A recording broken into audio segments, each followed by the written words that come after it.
un petit œuf turquoise avec des taches brunes.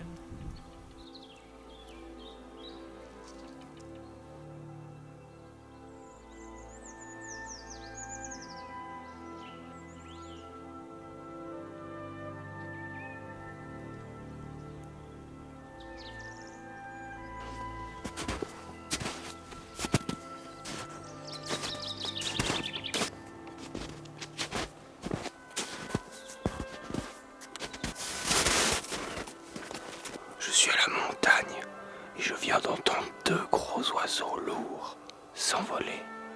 Je suis presque sûr que c'est des coqs de bruyère. Et juste là, je vois une souche d'arbre qui fait de la fumée. Elle fume comme ça, elle dégage une espèce d'aura de fumée. C'est certainement de la condensation, mais ça rend la chose très mystérieuse.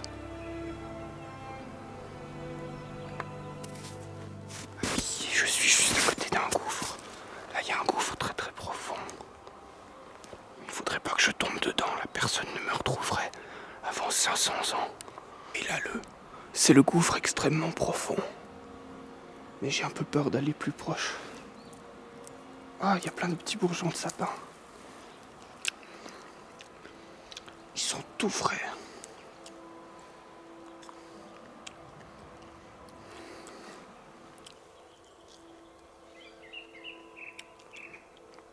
Manger des petits bourgeons de sapin juste en devant le gouffre de la mort.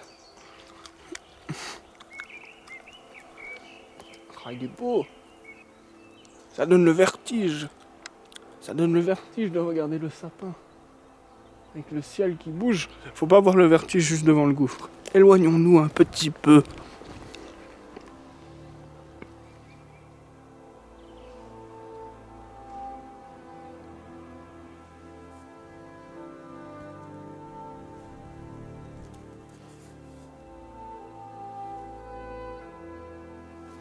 On voit tous les petits champs de colza en bas dans la plaine.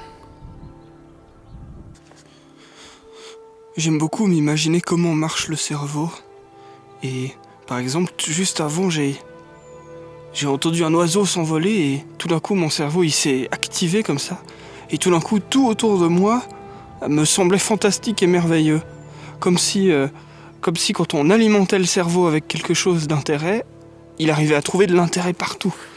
Un peu comme si c'était un moulin qui, plus on lui donnait du grain à moudre, plus il se mettait à tourner vite. Et c'est pareil avec les rêves, j'ai aussi ce sentiment que, et là c'est plus qu'un sentiment, c'est un fait que j'ai observé, si je parle de mon rêve, je m'en souviens mieux après. Si je n'en dis rien, je l'oublie très rapidement. Si j'en parle, je m'en souviens mieux. Et si je le dessine, il se grave vraiment fort. Et ça, je pense que c'est vraiment le même mécanisme, c'est que je donne du grain à moudre. Je donne plein d'éléments à mon cerveau. Mon cerveau a plein d'éléments à penser autour de mon rêve. Et il y a des rêves que j'ai faits il y a 2 ans, 3 ans, peut-être même 4. Et je m'en souviens très bien parce que je les ai dessinés. Et je me souviens pas du dessin. Je me souviens du rêve. C'est-à-dire que le dessin était un peu faux, mais le rêve, lui, je m'en souviens. Et j'arrive à me souvenir du rêve et non pas du dessin que j'ai fait il y a 4 ans. Par le fait que je l'ai dessiné, que je lui ai donné de l'importance à mon cerveau. Et l'autre jour, je me suis dit qu'il fallait que j'arrête de boire du sucre. Parce que je bois beaucoup trop de sucre. Du moins, je vais essayer un temps de cesser de boire du sucre. Du Coca-Cola et du thé froid avec du sucre ajouté, etc. Et donc, pour ce faire, j'ai utilisé plusieurs stratagèmes. Alors déjà, je me suis dit, maintenant, ça y est, c'est fini, je arrête de boire du sucre. Ensuite, je l'ai dit à des gens. Ensuite, je le dis à vous, à la caméra. Et donc ça rajoute une pression sociale. C'est-à-dire que si je trahis cette chose, je ne trahis pas qu'une idée que j'ai eue. Je trahis une promesse que j'ai faite à des êtres humains, à un groupe. Donc ça rajoute de la pression sociale. Et j'ai fait une autre chose. C'est que j'ai ritualisé la chose. C'est-à-dire je l'ai fait avec des gestes, je l'ai fait avec une narration, je l'ai fait avec une histoire. Une toute petite histoire. Mais il y a un événement, paf, que j'ai filmé, que vous verrez peut-être plus tard dans la vidéo.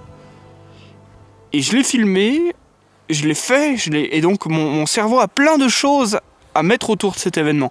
Il y a un mouvement, il y a un bruit, il y a un événement, il y a des êtres humains autour de moi, il y a plein de choses qui font que cette décision, qui aurait pu n'être qu'une pensée, j'arrête de boire du sucre, j'arrête de boire des boissons sucrées, eh bien, mon cerveau a beaucoup de matière pour structurer cette pensée, et je pense que ça rend la pensée beaucoup plus forte. J'imagine, j'espère, je pense que c'est une bonne stratégie pour faire les choses, de les ritualiser, d'en faire un rite. Et évidemment, ensuite, si le rite devient culturel, là, il est encore plus fort, parce qu'il s'enracine dans le passé, dans les ancêtres, il s'enracine loin, très loin.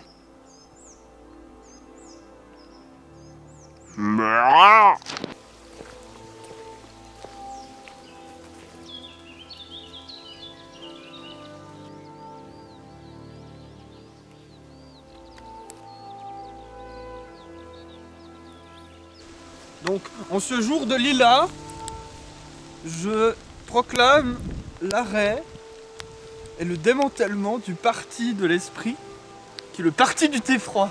C'est fini. Il est démantelé. Du sucre. Et tous les pontes du parti du thé froid seront envoyés en prison.